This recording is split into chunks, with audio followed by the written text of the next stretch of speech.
Imagine standing on the cliffside 550 meters above Monaco, the most breathtaking view of the French Riviera stretching before you. But here's the thing, most travelers to Nice miss out on this hidden gem. While many head to the overly touristy Aise nearby, La Turbie remains a peaceful escape, rich in history, stunning landscapes, and local charm. Today, we're taking you there. Getting to La Turbie is simple. If you're driving, the scenic 30-minute ride from Nice along the Moyenne Corniche is an experience in itself. But even if you don't have a car, bus 603 from Nice-Vauban takes you directly to La Turbie in about 30 minutes as well.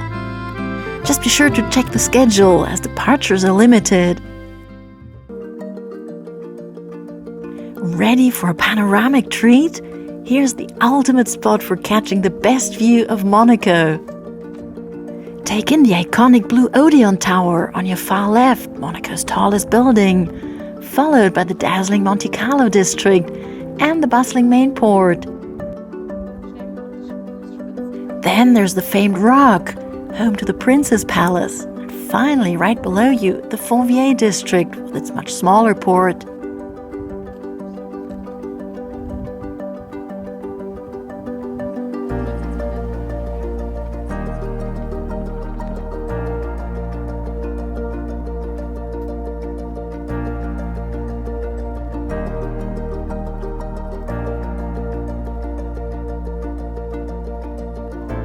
In the distance, looking eastwards, you'll glimpse Roquebrune-Cap-Martin, Menton, and even the Ligurian coast. And if you turn west, that is to the right, feast your eyes on this sweeping panorama that stretches from Cap Ferrat and Montbouron, past Nice's airport and Cap d'Antibes, all the way to the majestic Esterel Mountains on the horizon.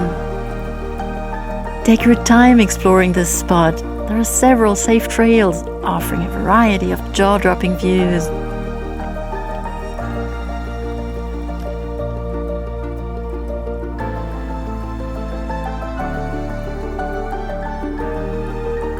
Why not pack a picnic and enjoy a meal with a view? Just a heads up, during the summer months it can get seriously toasty up here. So if you're visiting between June and September, it's smart to come early in the morning or wait for sunset. We just met two hikers and they actually came up from Cap d'Aille down there, this hiking trail. And if you're up for it, it's about an elevation gain of 500 meters. For us, it's time to get moving. It's roughly a 15-minute walk back to the parking lot, or a 30-minute stroll if you're heading into the heart of La Turbie.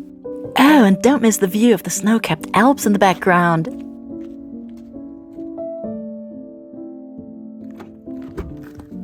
It's really easy to get here by car, by the way. There's just one intersection coming from the village where you turn left. In order to see that, you have to watch out for a blue sign saying Tête de Chien. And now we are going to take you for lunch. We've chosen a restaurant that's been a local favorite for ages, the Café de la Fontaine. This Bib Gourmand awarded bistro dishes out authentic Provençal cuisine at a great price. Think grilled fish, homemade pasta, and a classic tarte aux pommes for dessert. Don't let its roadside location put you off. Road traffic wasn't a problem for us at all.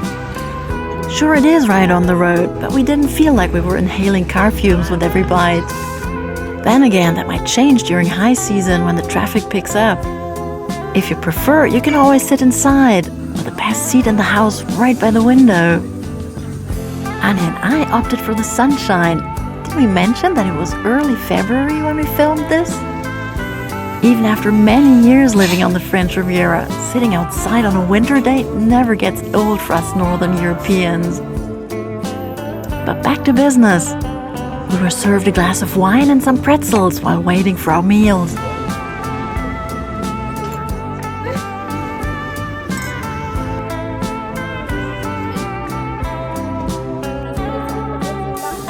And here we go, steamed cod fillet with vegetables for Anja and Trophée with a medley of small veggies for me.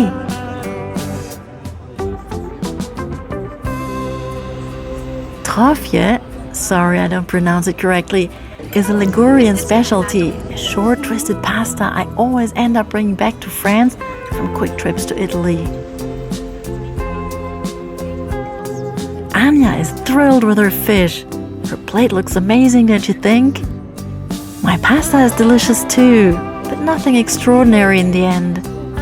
Maybe it's the sun making us linger, but today we're going all in, dessert for both of us.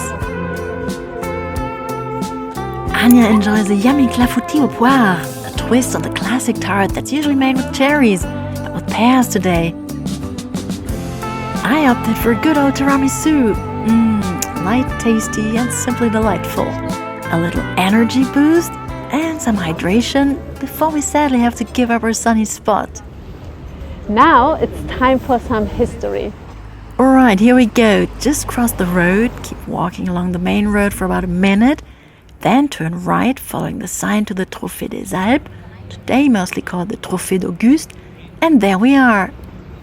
If you've been watching closely, you already caught a glimpse of the trophy we're about to explore.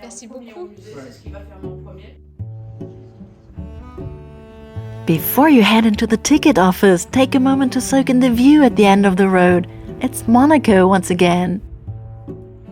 It might not be as jaw-dropping as our earlier vista, but it's a great alternative if you can't make it up to Tête de Chien. Now get ready to step back in time, over 2,000 years to be exact. This massive Roman monument was built to celebrate Emperor Augustus, also known as Octavian, Julius Caesar's adopted son, and his victory over the Alpine tribes.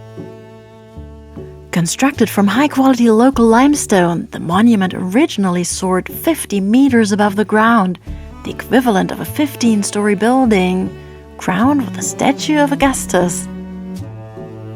Its square base supported a cylindrical floor surrounded by 24 columns that framed sculpted busts. By the early 20th century, much of the original structure had vanished, its stones having been repurposed during the Middle Ages to build nearby houses. So what you see today is the result of a renovation carried out about 100 years ago.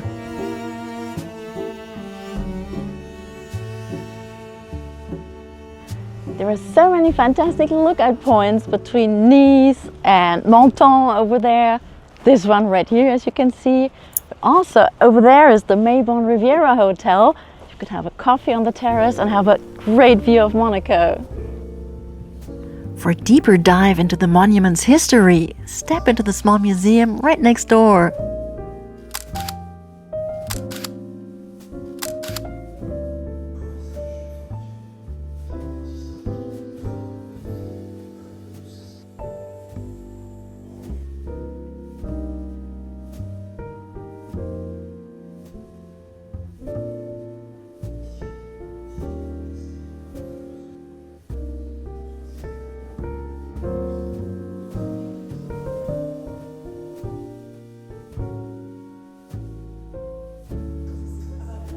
Most of the information is also available in English and Italian, aside from the videos. But don't worry, you can always grab an audio guide in your preferred language, so you won't miss a thing. The huge park surrounding the monument hosts cultural events during the summer. And for those events, the port leading directly into the old town will be opened. Remember this spot for later. Finally, instead of exiting right here, you'll need to head back to the ticket office, or you might even pick up a souvenir if you're in the mood. And now let's discover the old town.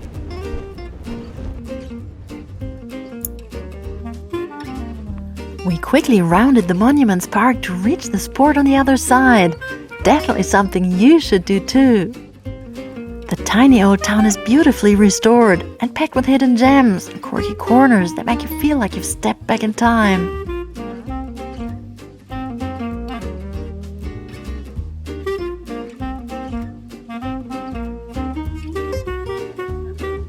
This is also where a well-known ancient Roman road once passed through.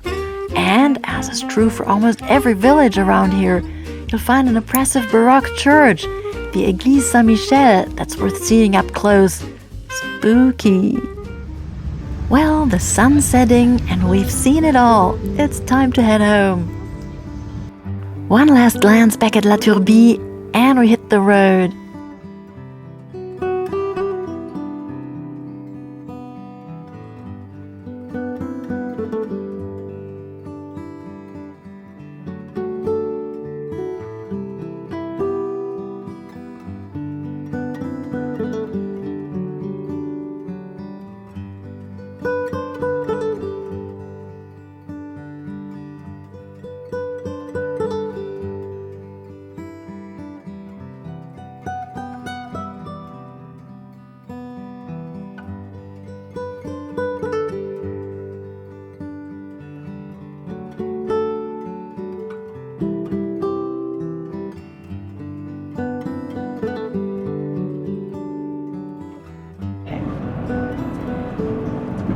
What a fantastic day we had in La Turbie. It's already over and we're on the way back to Nice on the Moyenne Corniche.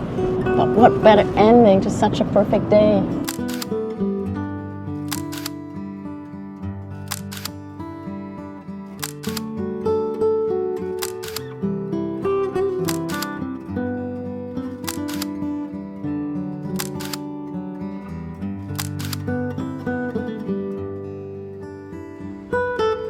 If you're after a Riviera experience that most tourists miss, La Turbie is the place to go. Have you been there? Drop your thoughts in the comments below. And if you enjoyed this video, be sure to like, subscribe, and hit that bell so you never miss an adventure. See you in the next one.